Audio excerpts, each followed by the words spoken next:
Mr. the President, the clergy led by the two bishops, the family of our departed hero, the family of Charles Rubia, na watu wote wa Murang'a, I would want to take this opportunity to welcome all of you to the County of Heroes, the Murang'a County. You're most welcome. And again, I want to extend my condolences to the family of the late Charles Rubia. Then I want to say two things. As Kenyans, we are very easy to forget. We forget things very fast. I mean, what we are praising today is likely to be exactly what some of us, or what we are condemning. Charles fought for constitutional change. He was fighting for change. Charles was also fighting for people engagement, involvement of Kenyans in governance. And he fought together with his compatriots, and they suffered. Today, it's opposite. We had a regime which we had to fight, and that was then. I'm not criticizing anyone, but we had to fight for change. We now have a regime which is initiating change. Because the president, out of no push, he has put in front of Kenyans some constitutional proposals. That is through his own personal initiative. It had to take detention, torture, and a lot of fights, even street fights, for change to be initiated in this country. Then when we have a regime whereby the government can, on its own energy, its own move, initiate change and tell Kenyans, engage, and let us put together what is best for this country. You still hear mamas. So, kwani tunataka nini? Shida iko wapi? Tunataka kupigana so that change can come, or would rather have change through an able leadership which is saying, well, let's have a discourse. Let's agree, and then let the people decide.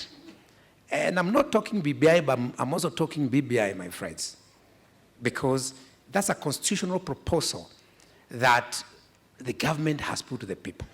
And they have again said, we still have no say, let the people of Kenya engage, so that all those small and many things which we have been talking about, including even recognition of healers, all those things which are not light, we put them light without fighting and without detaining anyone.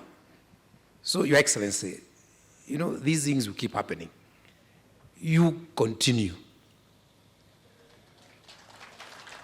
People are being detained for change to happen. We are now being offered change and an opportunity to discuss out of government's free will. So I think as Kenyans, we need to really get serious so that we discuss, agendas which are legacy and value adding in nature.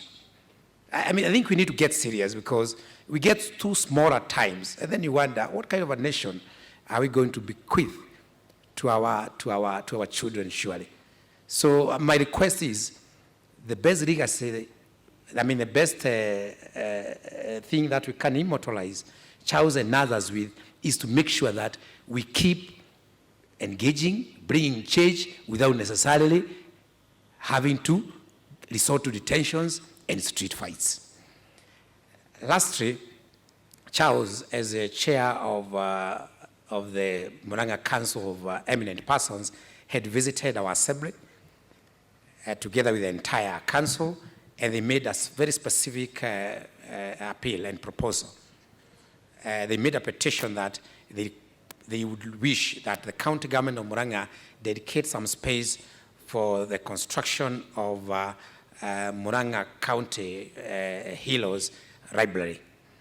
And I would wish to report that the report was taken over by the Assembly, and the Assembly approved, and we are in concurrence with the Assembly as the executive, and we've already dedicated between 2 to 4 acres, which we are going to hand over to the Council of Eminent Persons so that we can jointly set up the museum. It will be able to utilize, to immortalize our heroes all the way from Wangwa Makeri, the Kenneth Matibas and Mechukis and many others. So I want to assure the family that it went through, and Duarte Kariuki really fought for it, and we've already dedicated that piece of land. Again, I want to once more express our condolences to the family.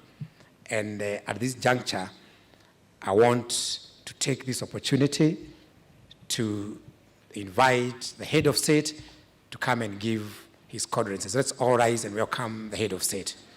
Hata kama kuna mazishi